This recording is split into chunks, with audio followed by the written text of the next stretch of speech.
Yan mga katropa, good evening, dinner time, kain po tayo. Yan. Yan, kain po tayo.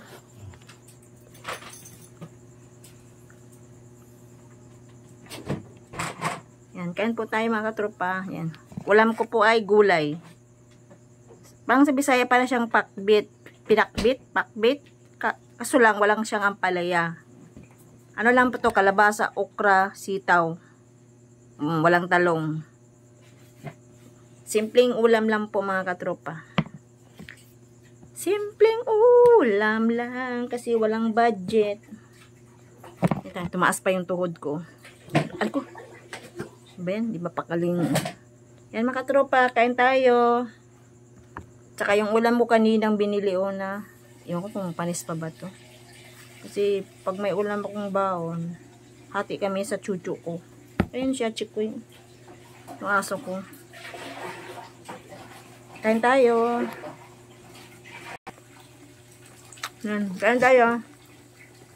Malapit na. Pag gabutan ng bukas, may lanot-lanot na. Ito? Kung gabutan pa. Ayun, ayun okra? Asim-asim naman. Hindi mo inamoy? Ang? Yan?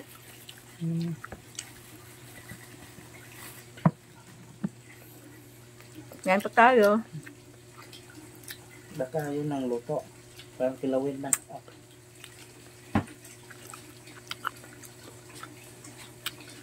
Yun, naka-harvest kami sa tinanim na isang punong okra. Na piraso.